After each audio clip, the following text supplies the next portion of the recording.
Hi friends, BrahMos academy के YouTube channel में आपका वेलकम। मैं सरुण कुमार। सभी स्टूडेंट पेरेंट्स को पता है कि राष्ट्रीय मिलिट्री स्कूल का एडमिट कार्ड है वो 8 दिसंबर को रिलीज हो चुका है एंड काफी बच्चों ने अपना एडमिट कार्ड डाउनलोड कर भी लिया होगा। लगभग बच्चों ने एडमिट कार्ड डाउनलोड कर लिया है, लेकिन अब बात निकल के आ रही है कि जो एडमिट कार्ड आपने डाउनलोड किया है उसमें लगभग 15 से 16 इंस्ट्रक्शन दे रखे हैं। वो इंस्ट्रक्शन में काफी बदलाव है और काफी चेंजेस है। यदि आप उन सभी इंस्ट्रक्शन को फॉलो करके नहीं जाते हो एग्जाम हॉल तक तो आपको एग्जाम हॉल में नहीं बिठाएंगे। तो ये सभी इंस्ट्रक्शन को केयरफुली आप रीड कर ले और सभी इंस्ट्रक्शन को आपको फॉलो करते हुए एग्जाम हॉल तक पहुंचना है। अदरवाइज आप एग्जाम हो सकता है कि आपका एग्जाम भी नहीं कंडक्ट करवाया जाए। ओके, तो इन इंस्ट्रक्शन को हम केयरफुली पढ़ेंगे और इस बार काफी सारा बदलाव है। इस बार जो हर साल की बात ही होता है एग्जाम, उस तरीके का बिल्कुल इस बार नहीं रहने वाला है। काफी चेंजेस है, हर एक चेंजेस आपको मैं इस वीडियो में बताने वाला हूं और सभी स्टूडेंट को ये 10 से 15 मिनट का जो वीडियो है वो आपको कंप्लीट वॉच करना है, क्योंकि आपने एक भी यदि इस वीडियो में इंफॉर्मेशन नहीं जानी है तो आप हो सकता है कि आपको बड़ी प्रॉब्लम्स आए। ओके, तो सभी स्टूडेंट को वीडियो को कंप्लीट देखना है ताकि हर एक अपडेट आपको पता चले और इस बार इस एग्जाम हॉल तक आपको क्या क्या लेके जाना है, किस प्रकार की सावधानी रखनी है और क्या क्या चेंजेस आपको देखने को मिलेगा, उन सभी के बारे में मैं इस वीडियो में आपको बताने वाला हूं। तो सभी स्टूडेंट पेरेंट्स को ये वीडियो कंप्लीट देखना है एंड उससे पहले मैं सभी स्टूडेंट और पेरेंट्स को इन्फॉर्म करना चाहूंगा कि आप ब्रह्मोस एकेडमी के चैनल को जरूर सब्सक्राइब कर ले, बेल आइकन को ऑन रखें, जहां आपको सैनिक school, military school and RIMC का हर प्रकार का अपडेट है वो टाइम पे दिया जाता है। एंड अभी सैनिक स्कूल का फॉर्म नहीं निकला है, जैसे फॉर्म निकलेगा तो मैं कोशिश करूंगा आपको कंप्लीट फॉर्म फिल करके बताऊं एंड क्या क्या डॉक्यूमेंट्स रिक्वायर्ड होगा वो भी आपको इन्फॉर्म करूं।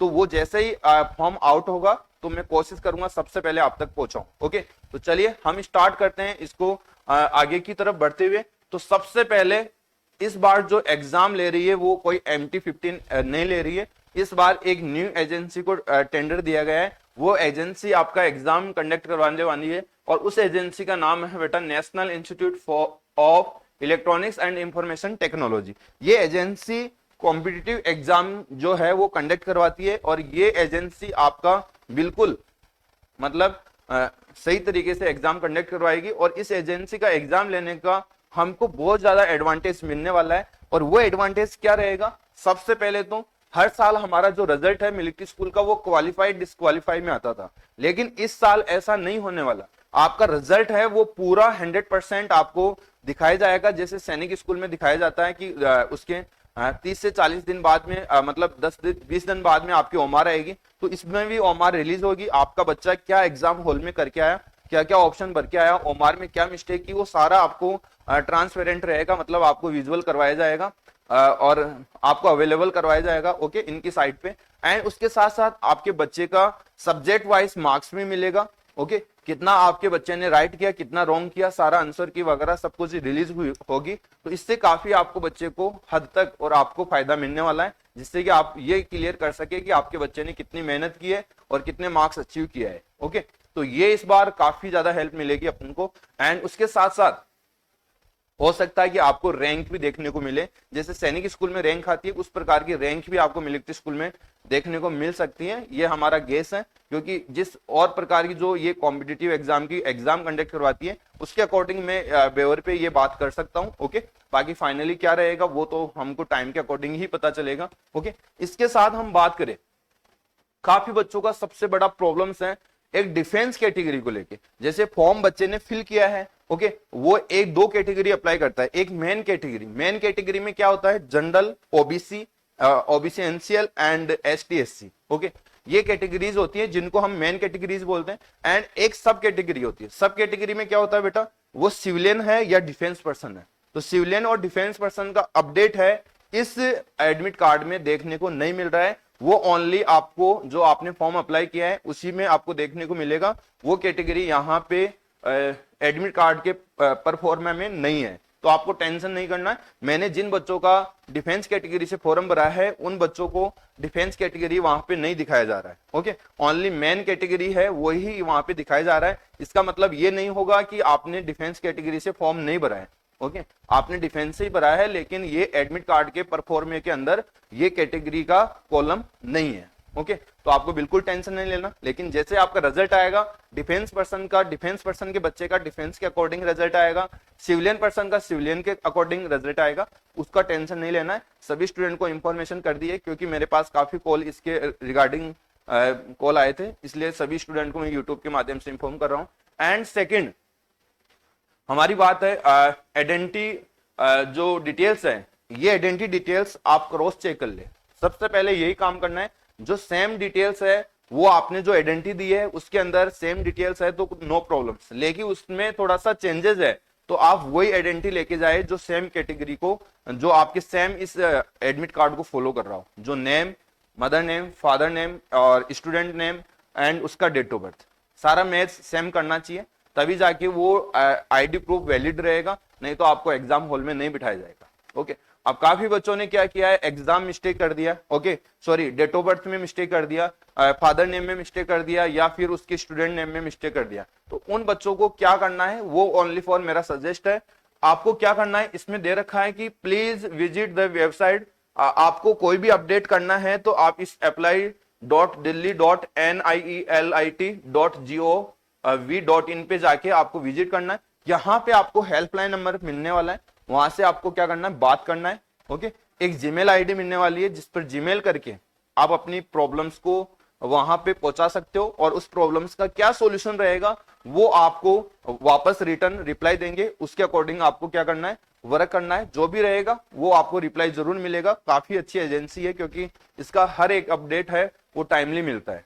ओके, ये मैंने बात की है, जब तक मेरा अभी तक रिप्लाई मिला है मेरे को, हर एक इंफॉर्मेशन इनके साथ जो भी प्रॉब्लम्स आई थी मैंने बात की है, तो मेरे को सभी प्रॉब्लम्स का सॉल्यूशन मिला है। ओके, तो ये करना है। एंड इसके बाद आइडेंटिटी हो गया। यदि किसी के आइडेंटिटी कार्ड में यदि इस प्रकार की मिस्टेक है तो आप आइडेंटिटी कार्ड चेंज कर ले। पैन कार्ड है तो पैन कार्ड भी वैलिड है, जो आपके सेम होना चाहिए, जो डाटा आपके एडमिट कार्ड में विजुअल है वही आपके आइडेंटिटी कार्ड में क्रॉस चेक करे तो सेम पाना चाहिए। ओके, पैन कार्ड ले जा सकते हो, आधार कार्ड हो गया, उसके साथ साथ स्कूल का आइडेंटिटी कार्ड भी आप ले जा सकते हो, लेकिन उसमें सभी चीजें मेंशन होनी चाहिए। ओके, तो ये इस प्रकार के आप आईडी प्रूफ ले जा सकते हो एग्जाम देने के लिए। ओके, लेकिन आपने आधार कार्ड दे रखा है और यहाँ पे इस प्रकार का आइडेंटिटी डिटेल्स दे रखी है, तो वो आइडेंटिफाई डिटेल्स ही आप लेके जाइए। ओके, जिससे कि वो काफी ज्यादा सही रहेगा। एंड इसके साथ साथ हर बार सेंटर कोड क्या है कि 2 डिजिट में हुआ करता था, लेकिन इस बार जो सेंटर कोड है वो 3 डिजिट में है। तो जो सेंटर कोड आपके हमारी ओमार में आपने देखा होगा कि 2 डिजिट में ओमार में था, लेकिन इस बार 3 डिजिट में आपको सेंटर कोड देखने को मिलेगा, तो वो 3 डिजिट में आपको सेंटर कोड बनना है। यहाँ पे सेंटर कोड है, ये आपका रहने वाला है 112 जैसे इसका सेंटर कोड है। तो आप एग्जाम सेंटर पे पहुंचने से पहले सेंटर कोड को वहां वेरीफाई करना, पहुंच के वहां वेरीफाई करना है कि आपका सेंटर कोड है वो सही है, कि यहाँ जहां पे आपके एग्जाम है वो सेंटर कोड ये होना चाहिए जो आपके एडमिट कार्ड पे दे रखा है। इसके बाद ये आपका एक सिविलियन स्कूल का क्या है, सिविलियन स्कूल कॉलेज जो भी है जहां एग्जाम कंडक्ट करवाया जाएगा उसका एड्रेस है।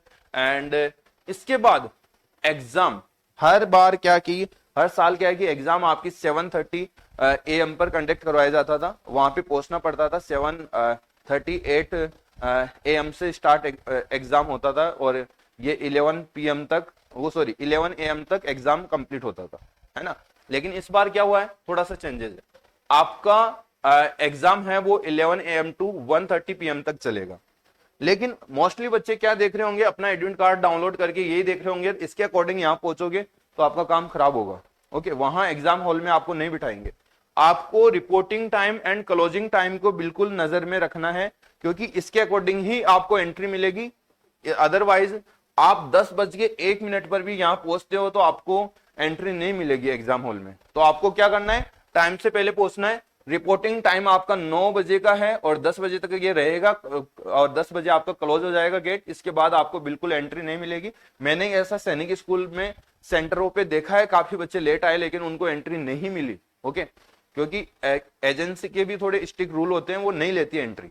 ओके, तो आपको क्या करना है, जब एग्जाम ही है तो आपको समय से पहले पहुंचना है। 9 बजे है तो 9 बजे से पहले पहुंचना है, 8 बजे आप यहाँ एग्जाम सेंटर पहुंचे। ओके, ये आपको रखना है। एंड अब ये हो गई मोटी मोटी ऊपर की बात। अब आ जाइए इंस्ट्रक्शन, जिस पर हम बात करेंगे इस वीडियो में। जो काफी इंपॉर्टेंट रहने वाली है। अब देखिए इंस्ट्रक्शन क्या है बेटा, सबसे पहले आप अपना जो है एडमिट कार्ड लेके जाइए, या तो हिंदी वाले आप केयरफुली रीड कर ले या इंग्लिश वाली कर ले, दोनों लैंग्वेज में लेके आऊं एडमिट कार्ड। बाकी इंग्लिश में डाउनलोड होता है लेकिन मैं हिंदी में भी ट्रांसलेट करके लेके आऊं ताकि हर एक बच्चा समझ सके। जैसे इसमें हिंदी में बात करोगे, कृपया क्या है, आप किसी भी प्रकार की समस्या है तो इस वेबसाइट पे जाके यहाँ पे हेल्पलाइन नंबर मिलेगा, जीमेल आईडी मिलेगी, आप वहाँ पे मैसेज करके या कॉल करके आप अपनी प्रॉब्लम्स को बता सकते हो। जो प्रॉब्लम्स का सोल्यूशन होगा वो आपको इस एजेंसी द्वारा दिया जाएगा।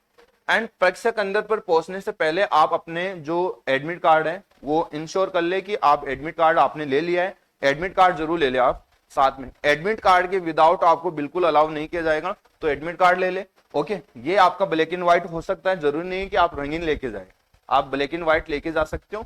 तो ये एडमिट कार्ड सबसे पहले लेना है। दूसरा क्या है, तीसरा आपका क्या है, इसमें है दे रखा है कि जो सेंटर आप एडमिट कार्ड के साथ साथ एक आईडी प्रूफ लेके जाइए। आईडी प्रूफ में मैंने बताया कि सबसे ज्यादा तो इंपॉर्टेंट है आधार कार्ड, उसके साथ साथ यदि आपके पास आधार कार्ड नहीं है तो आप अदर आइडेंटिटी कार्ड भी ले जा सकते हो, लेकिन उसमें बच्चे का नेम, फादर नेम और डेट ऑफ बर्थ ये जरूर होना चाहिए according to admit card. Admit card में है वही सेम होना चाहिए, अदरवाइज यदि चेंजेस मिलेगा तो वो वैलिड नहीं रहेगा। तो आप एक लेके जाइए। लेकिन मोस्ट इंपोर्टेंट बात यह है कि यहाँ स्कैन की गई फोटो या वैध पहचान पत्र नहीं मान्य होंगे। आप यदि आप कर रहे हो कि कोई किसी का आइडेंटिटी कार्ड मान लीजिए दूसरे स्टेट में रह गया और उसको स्कैन करके यहाँ लेके उसको मतलब प्रिंट आउट निकला के लेके जा रहे हो, वो वैलिड नहीं है। ओके, वो वैलिड नहीं रहेगा। आप आधार कार्ड की फोटोकॉपी लेके जा रहे हो, वो भी वैलिड नहीं है, आपको ओरिजिनल लेके जाना है। ओरिजिनल का मीन्स जैसा वो बन के आया था फर्स्ट टाइम वही ओरिजिनल होता है, बाकी सेकंड टाइम में मिलने वाले सारे डुप्लीकेट होते हैं। तो फर्स्ट टाइम में जो आधार कार्ड था आपका वही लेके जाना और ओरिजिनल लेके जाना। उसकी फोटो खींच के आप दूसरे स्टेट में निकाल के प्रिंट आउट लेके जा रहे हो तो वो वैलिड नहीं रहेगा। ओके, तो ओरिजिनल रहेगा। ये आपको क्लियर हो गया। इसके साथ देखिए चौथा वाला है, अभ्यर्थी को परीक्षा के लिए 2 नीले काले बॉल पॉइंट पेन लाने होंगे। यदि आप ओमार बनना चाहोगे तो ओमार बनने के लिए अब ब्लैक और ब्लू दोनों दे रखे हैं। इसका मतलब ये नहीं है कि 2 ब्लैक 2 ब्लू, इसका मतलब ये है या तो आप ब्लू लेके जा रहे हो तो 2 पेन लेके जाइए। मान लीजिए एक पेन बाई चांस बंद हो गया, वो किसी रीजन से चल नहीं रहा, तो उस टाइम पे सेकंड पेन को हम यूज कर सके। सेम पेन यूज करना है। यदि डिफरेंस पेन आप यूज कर रहे हो, एक ब्लैक कर रहे हो एक ब्लू कर रहे हो, तो वो चीटिंग के अंडर माना जाएगा और वो हमारा रिजेक्ट कर दी जाएगी, वो चेक नहीं होगी। तो सेम कलर के पेन होने चाहिए, सेम कंपनी और सेम आपके पेन होने चाहिए। तो 2 बॉल पॉइंट पेन लेके जाना है, जिसके आगे से थोड़ा सा निब है वो मोटा रहता है, जिससे कि ओमार आसानी से कम उस गोले में भी आप कम आसानी से बढ़ सकते हो, मतलब जल्दी बढ़ सकते हो। वो मोटा आपका चलेगा तो वो कम समय में बढ़ जाएगा। तो वो 2 आप पेन ले जाना है, या तो ब्लू ले लीजिए या ब्लैक ले लीजिए। ओके, दोनों वैलिड है। ब्लू ले रहे हो तो 2 ब्लू लेना है, ब्लैक ले रहे हो तो 2 ब्लैक लेना है। ठीक है, इसके बाद आपको क्या करना है, ओमार को बढ़ना है उन पेन से और गोले को अच्छे से काला करना है। ठीक है, एक ही कॉलम काला करे। ओमार कैसे भरे इसका वीडियो मैं ऑलरेडी डाल रखा हूं।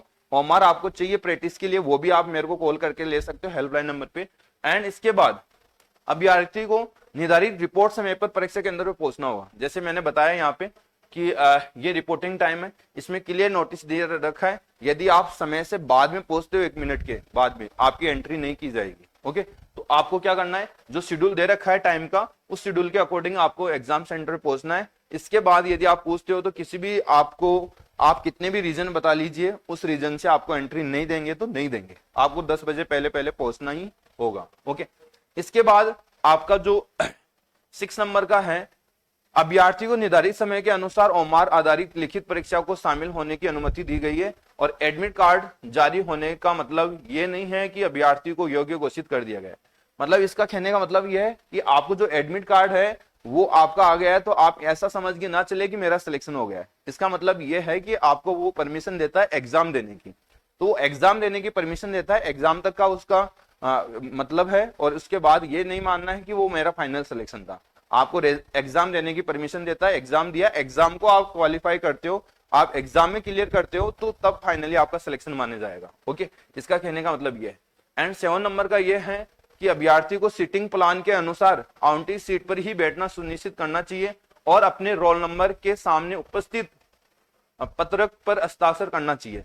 उसे यह भी सुनिश्चित करना चाहिए कि हस्ताक्षर करते समय उपस्थित पत्रक पर सभी विवरण सही ढंग से दर्ज या भरे गए हो और परीक्षा के अभ्यर्थियों को उपस्थित तभी स्वीकार की जाएगी जब उसके रोल नंबर के सामने भौतिक उपस्थित पत्र पर उसके हस्ताक्षर दिखाई देंगे। अब क्या होता है, जब एग्जाम हॉल में आप बैठते हो तो एक आपका प्रेजेंट करने के लिए लेके आएगा, ओके, आपकी सीट पे आएगा इन्विजिलेटर, और वो आपका क्या करेगा, आपका नाम रहेगा, नाम के आगे आपका क्या करवाएगा बेटा, साइन करवाएगा। जब सिग्नेचर करोगे तभी ही आपका प्रेजेंट माना जाएगा। यदि आपके एग्जाम हॉल में आपकी ऐसा नहीं हो रहा है तो आप बताइए कि सर मैंने साइन नहीं किया, जो आप प्रेजेंट करने के लिए लेके आते हो तो मैंने साइन नहीं किया, वो साइन करवा लो, ओके। वैसे बेसिकली वो सभी से करवाएंगे। यदि आपने उस आपके रोल नंबर के सामने सिग्नेचर कर दिया, आपके साइन कर दिए, तो आपकी प्रेजेंट मानी जाएगी, तभी आपका फाइनली रिजल्ट आएगा, नहीं तो नहीं आएगा। तो आप वहां पे साइन जरूर करें, ओके, ध्यान रखें। वो आपके एग्जाम हॉल में जो एग्जामर है वो आपको साइन करवाएगा, जो इन्विजिलेटर है वो आपको सिग्नेचर करवाएगा, वो आपको टेंशन नहीं लेना, ठीक है, ये ध्यान रखिए। तो तभी प्रेजेंट मानी जाएगी। तो यदि आपका नहीं हो रहा है फाइनली एग्जाम तक, तो आप जरूर एग्जामर को बताइए कि सर मैंने जो आप एडमिट कार्ड में जो इंस्ट्रक्शन दे रखा है 7 नंबर का, इसके अकॉर्डिंग मेरे को कोई साइन नहीं करवाया गया, तो मेरे को साइन करना है, आप बताइए कहां करूं, ओके, ये जरूर ध्यान रखना है। इसके बाद 8 नंबर का इंस्ट्रक्शन की बात करें, अभ्यर्थी को यह सुनिश्चित करना चाहिए कि हस्ताक्षर करते समय उपस्थित पत्र पर बुकलेट श्रृंखला, ओके, बुकलेट संख्या, उत्तर पत्र संख्या जैसी सभी विवरण सही ढंग से दर्ज करे भरे, ओके। और परीक्षा समय समाप्त होने पर अभ्यर्थियों को परीक्षा हॉल छोड़ने की अनुमति नहीं दी जाएगी, ओके। इसका मतलब, कहने का मतलब यह है कि इसको इंग्लिश में आप पढ़ोगे तो आपको समझ में आएगा सारी चीज। देखिए कौन सा इंस्ट्रक्शन है बेटा, 8 नंबर का, यह है कि candidate should be ensure that all the details like booklet series, booklet number and answer sheet number are correctly recorded filled on the attendance sheet, okay, at the time of, okay, मतलब कहने का मतलब है कि जो आपकी OMR seat आएगी उसके अंदर booklet number, test booklet code, okay, इनको आराम से आपको ध्यानपूर्वक पढ़ना है, ये कहीं भी आपका खाली नहीं रहना चाहिए। रोल नंबर है, बुकलेट सीरीज है एंड बुकलेट टेस्ट कोड है, ये सभी आपको ध्यानपूर्वक पढ़ना है। यदि आपको पढ़ने में कहीं भी दिक्कत आ रही है तो आपका जो एग्जामर है आप उसकी हेल्प ले सकते हो, सर मेरे को इस जगह क्या पढ़ना है, इस जगह क्या पढ़ना है, कोई दिक्कत नहीं है, वो आपको डांटेंगे नहीं, क्योंकि वो कोई आप चीटिंग नहीं कर रहे, वो आप उसको बेसिकली जो उसमें डाटा फिल करना है वो आप उससे गाइड मतलब हेल्प ले रहे हो, ओके। तो आपको शर्माना नहीं है, क्योंकि साल भर की मेहनत है, ऐसा तो नहीं है कि हम बिना पूछे उसको मन मर्जी से कुछ भी पढ़ के आ जाएंगे और हमारा एग्जाम हो जाएगा, नहीं करना है बेटा ऐसा, ओके। सभी बच्चों को अपने जो भी प्रॉब्लम्स आ रही है, जहां भी समस्या आ रही है, तो आप एग्जामर से जरूर हेल्प ले, क्योंकि जिससे कि आपकी साल भर की मेहनत है वो बचेगी और आपका फाइनली सफलता में कहीं ना कहीं श्योरिटी बनेगी, ओके। तो ये चीज है, इसका आप अच्छे से ध्यान रखें। इसके बाद ये क्लियर हो गया, ये 8 नंबर का हो गया। और जब तक आपको एग्जाम नहीं छोड़ के आना है, जब तक आप एग्जामर को अपनी जो ओमार सीट नहीं देखे, ओके। एग्जामर को ओमार सीट आप जमा करते हो, जैसे एग्जामर बोलता है कि अब आपकी छुट्टी हो गई है, तभी जाके आपको गेट के बाहर आना है, विदाउट गेट के बाहर नहीं आना है, विदाउट परमिशन बाहर नहीं आना है, ओके। तो उसमें फिर जमा करते समय भी आप ध्यान दे कि रोल नंबर की सीट में रोल नंबर भरा गया है क्या, बुकलेट की सीट में बुकलेट भरा गया है, टेस्ट कोड की जगह टेस्ट कोड भरा गया है और सेंटर कोड की जगह सेंटर कोड भरा गया है। ये डिटेल्स बहुत ज्यादा मस्ट इंपॉर्टेंट है, क्योंकि इसके बिना पूरी ओमार क्या हो जाएगी बेटा, रॉन्ग हो जाएगी यदि आपने कहीं भी मिस्टेक कर दिया, ओके।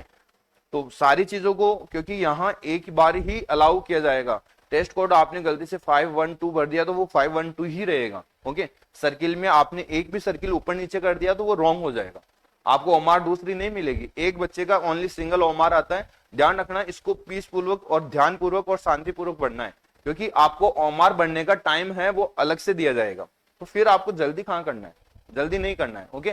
तो अच्छे से बढ़ना है। एंड इसके बाद यदि प्रवेश पत्र पर छवि तस्वीर स्पष्ट रूप से दिखाई नहीं दे रही है तो वो अभ्यर्थी को प्रवेश पत्र पर एक पासपोर्ट साइज की तस्वीर चिपका लेनी चाहिए। मतलब कहने का मतलब है, काफी बच्चों ने अपना जैसे एडमिट कार्ड डाउनलोड किया होगा, किसी की फोटो क्लियर विजुअल नहीं है, मतलब साफ नहीं नजर आ रही है, तो आपको क्या करना है, उतनी सी पासपोर्ट साइज की फोटो काट के उस पर चिपका लाना है। ओके, चिपका लेना है। तो इस प्रकार से आप कर सकते हो। यदि आपकी फोटो धुंधली दिख रही है, कम दिख रही है, तो आपको वैसा करना है, तभी उसी कंडीशन में करना है, अदरवाइज नहीं करना है। ओके, एंड तस्वीर करना है और एक अलग स्टाम्प आकार की तस्वीर लाकर उपस्थित पत्थर पर चिपकाने के लिए निरीक्षण को सौंपनी चाहिए। ये बहुत ज्यादा इंपॉर्टेंट है। एक आपको अलग से पासपोर्ट साइज की फोटो लेके जानी पड़ेगी। आप एक नहीं लेके जाए, मेरे कहने से 2 लेके जाइए, और वही फोटो लेके जाइए जो आपके इस जो आपने फॉर्म फिल किया था, इस एडमिट कार्ड भी चिपकी हुई है, वही फोटो लेके जाना है। जो एडमिट कार्ड में आपके आई है ना, आपने डाउनलोड किया है कॉर्नर में, वही फोटो सेम लेके जानी है। और कितने फोटो लेके जानी है बेटा? 2 फोटो। ओके, एक रिक्वायर्ड होगी, किसी रीजन से मान लो एक उधर उधर हो गई, तो आप 2 फोटो लेके जाइए, जिससे कि आपको रिटर्न लेके आ जाना। ओके, कोई दिक्कत नहीं आएगी, लेकिन 2 फोटो लेके जाना है। ठीक है, ये आपको करना है। और कृपया ध्यान दें कि नीचे सूचीबद्ध वस्तुओं को परीक्षा केंद्र के अंदर सख्त वर्जित है। मतलब आप किसी प्रकार का digital watch, smart watch, okay, किसी भी प्रकार का घड़ी लेके नहीं जा सकते। कहने का मतलब ये है। एंड सेकंड ये है, किताबें नोट्स, इस प्रकार का कोई भी सामग्री नहीं पानी चाहिए एग्जाम सेंटर के अंदर। कागज के टुकड़े, ज्योमेट्री पेंसिल बॉक्स, मतलब आपके जो बॉक्स लेके आते हो ज्योमेट्री बॉक्स, वो भी नहीं लेके जा सकते। उसके साथ साथ plastic pouch, okay, long table, लेखन पैड, मतलब आप जो एग्जाम देने के लिए नीचे लेके जाते हो, ओके, एग्जाम पैड, वो भी नहीं लेके जा सकते। ओके, आपको कुछ भी नहीं लेके नहीं जाना। ओनली 2 बॉल पॉइंट पेन, एक आधार कार्ड, आइडेंटिटी कार्ड जो भी है आपका, ओके, आईडी प्रूफ में जिसमें डाटा मैच करना चाहिए आधार कार्ड के साथ। एंड 3 चीज आपको लेके जानी है। ओके, इसके अलावा ये सब दे रखा है, ये आपको वहां पे एग्जाम हॉल में नहीं लेके जाना है किसी भी प्रकार का। ओके, एंड इसके साथ साथ ये भी, अब देखिए, ये भी स्पष्ट किया जाता है कि परीक्षा केंद्र पर उपरोक्त वस्तुओं को रखने के लिए कोई व्यवस्थाएं नहीं होगी। यदि आप कुछ बैग लेके जा रहे हो, कुछ और एक्स्ट्रा सामान लेके जा रहे हो, तो एग्जाम हॉल पर आपको ऐसी व्यवस्थाएं नहीं मिलेगी कि आप वहां पे रख दें। ओके, वो आपको अपने पर्सनल लेवल पर क्या करना पड़ेगा, बंदोबस्त करना होगा। ओके, यदि आप लेके जा रहे हो। इसके बाद यदि कोई भी वस्तु अभ्यर्थी द्वारा लाई गई है और वह खो जाती है, तो न तो केंद्र और न ही जो एग्जाम एजेंसी है ऐसी किसी भी नुकसान के लिए जिम्मेदार नहीं होगी। ओके, जिम्मेदार नहीं होगी। यदि आप कुछ भी लेके जा रहे हो, महंगा आइटम, जैसे आपका मोबाइल खो गया हो या आपकी अदर कोई वस्तुएं खो गई हो, तो उसका जिम्मेदार नहीं है, एजेंसी भी नहीं है, ना एग्जाम सेंटर जिम्मेदार है उसका। ओके, आप किसी भी प्रकार का उनसे कुछ नहीं ले सकते। ओके, इसलिए अभ्यर्थियों को सलाह दी जाती है कि वे परीक्षा की तिथि पर उपयोग वस्तुओं को अपने साथ नहीं ले जाए, या कि फिर अपने जोखिम पर ऐसी वस्तुओं को परीक्षा केंद्र पर बाहर रखने की व्यवस्थाएं स्वयं रखे। हो गई। मेरा कहने का मतलब है, या तो आप कोई पर्सन साथ जा रहा है उसको सौंप के जाइए अपनी सभी वस्तुओं को, और आपको जो अलाउड है वही आप अंदर लेके जाइए, और जो आपने बाहर छोड़ के गए हैं वो जिम्मेदारी पूर्वक छोड़ के जाइए। ओके, एंड इसके बाद 11 नंबर का, परीक्षा केंद्र के अंदर अभ्यर्थी द्वारा कोई भी प्रतिबंधित वस्तुएं रखना अनुचित साधनों का प्रयोग माना जाएगा, और ऐसे अभ्यर्थियों को विरुद्ध उचित कार्रवाई की जाएगी तथा उसकी जिम्मेदारी पर उम्मीदवारी रद्द कर दी जाएगी। मतलब परीक्षा केंद्र के अंदर यदि आपने माइनर केस में कोई चीटिंग की वस्तु ले गए, या आपने जो बोला गया है इस एडमिट कार्ड में उसके बाद भी आप लेके जा रहे हो अंदर, तो आप ध्यान रखना आपकी एग्जाम को रद्द कर दिया जाएगा। ऐसा उन्होंने क्लियर कर रखा है। ओके, आपको समा करने की वहां पॉसिबिलिटी रहे कि नहीं रहे, डायरेक्ट एग्जाम ही रद्द कर दिया जाएगा। तो आप गलती से भी कोई चीटिंग का इंस्ट्रूमेंट, चीटिंग का नहीं लेके जाए, कागज पेपर कुछ भी नहीं लेके जाना। उसके साथ साथ ऐसे डिजिटल इंस्ट्रूमेंट भी नहीं लेके जाना कि ईयरफोन ले गए, ओके, डिजिटल वॉच ले गए, स्मार्ट वॉच ले गए, ऐसा बिल्कुल नहीं लेके जाना है। ओके, बिल्कुल नहीं लेके जाना है। इसके साथ साथ ओके, यदि कोई अभ्यर्थी परीक्षा के किसी भी चरण में किसी भी प्रकार की अनियमितता, ओके, कदाचार, अनधिकृत सामग्री का प्रयोग या कब्जा, नकल या अनुचित साधन आदि को लिप्त पाया जाता है, तो उसकी उम्मीदवारी तुरंत अयोग्य, अस्वीकार, रद्द कर दी जाएगी। समझ में आ गया कि मतलब कहने का मतलब यही है कि आप किसी प्रकार का चीटिंग आपको एग्जाम हॉल में मिला गया, इस प्रकार की चीटिंग सामग्री, तो आपकी डायरेक्ट ही एग्जाम रद्द कर दी जाएगी। इसके लिए इसमें बताया गया है। ओके, इसके साथ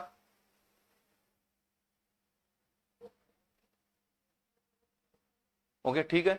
अब देखिए 13 नंबर का, परीक्षा समय पूरा होने पर पहले प्रश्न पुस्तिका, पेपर या उसका कोई भी हिस्सा परीक्षा हॉल के बाहर न ले जाए। ओके, परीक्षा देखिए जैसे क्या होते हैं कि बच्चे क्या होता है एग्जाम दे रहे हैं और वो टॉयलेट पानी पीने के लिए जा रहे हैं, तो पेपर अंदर डाल के ले गए कि वहां टॉयलेट बाथरूम में मैं किसी से पूछ लूंगा, कंसल्ट कर लूंगा। तो ऐसा बिल्कुल नहीं करना है। जब तक एग्जाम नहीं हो जाती है तब तक आप ओमार भी बाहर नहीं ले जा सकते, पेपर भी बाहर नहीं लेके जाना। ठीक है, ध्यान रखना वो एग्जाम हॉल में ही होना चाहिए। एंड उसके साथ साथ आप बात करें यहाँ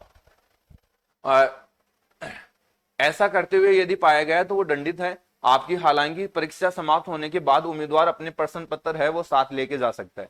मतलब एग्जाम कंप्लीट होने के बाद आप अपना पेपर है वो साथ लेके आ सकते हो, इससे पहले नहीं लेके आ सकते हो। इसके बाद 14 नंबर का है, ये काफी इंपॉर्टेंट है।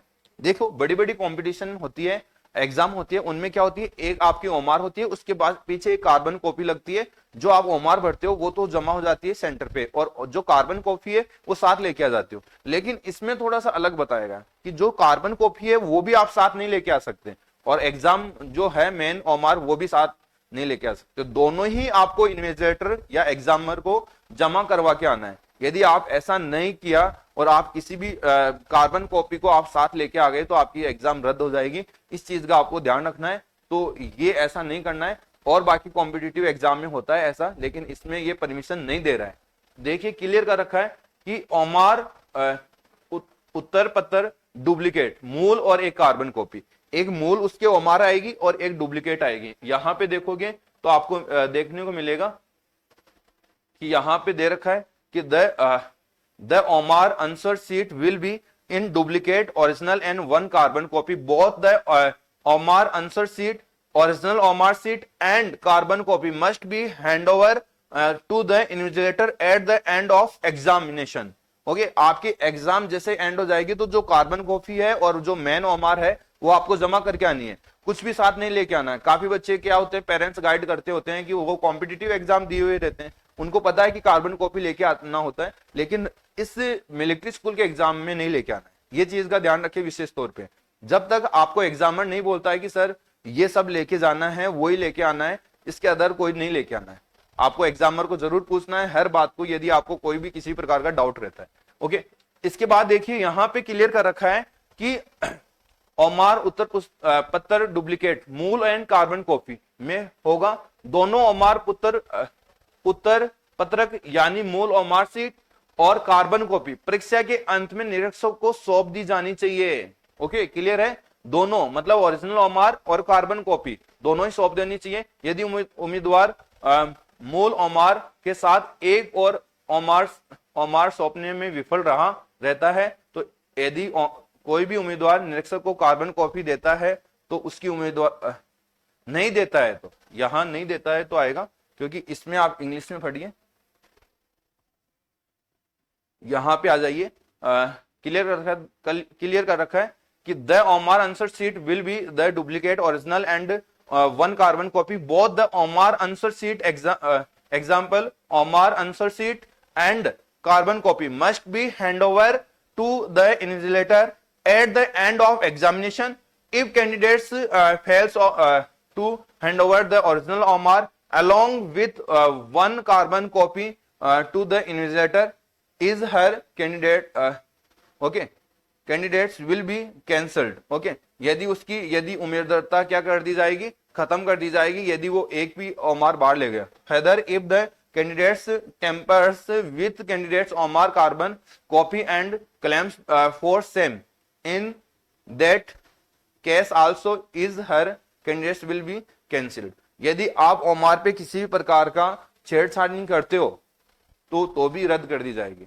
जैसा ओमार है जिसमें परमिशन दे रखी है उतना ही उसमें फिल करना है, उतना ही उसमें डालना है, उतना ही उसमें सब सेफ रखना है। ओमार को बिल्कुल सेफ रखना है बेटा, ध्यान रखना इस विशेष बात का। ओमार को सेफ रखना है, पीछे जो उसके क्लेम की हुई लगी हुई है कार्बन कॉपी उसको भी सेफ रखना है। दोनों ही आपको एग्जामर को देके आना है। यदि एग्जामर बोलता है कि सर इसको साथ लेके जाओ बेटा, तो आप तभी बच्चों को साथ लेके आना है, अदरवाइज नहीं लेके आना। एंड अब आपका जो लास्ट है वो और जान लीजिए।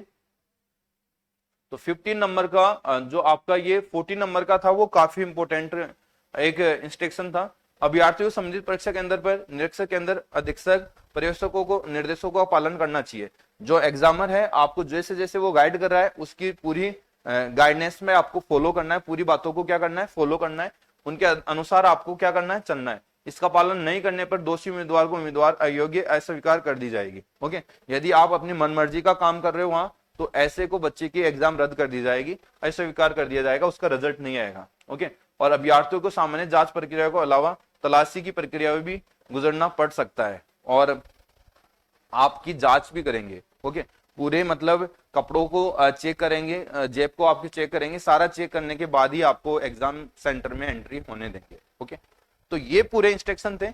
अब इस इंस्ट्रक्शन में आपको काफी इंफॉर्मेशन ऐसी लगी होगी जो कहीं ना कहीं आपने मोस्टली पढ़ी नहीं होगी। ओके, तो ये वीडियो बनाने का मकसद था। ये वीडियो काफी आधे घंटे का बन चुका है, लेकिन मेरे हिसाब से ये है कि इसमें इंस्ट्रक्शन एंड उसके साथ साथ आपको हेल्प मिली है काफी अच्छी। ओके, तो ये वीडियो आपको अच्छा लगा हो तो इसको ज्यादा से ज्यादा शेयर करें, यूट्यूब चैनल को सब्सक्राइब करें, बेल आइकन को ऑन रखें जिससे कि हमारा मोरल अप हो और नेक्स्ट वीडियो में हम आपके साथ मिलेंगे।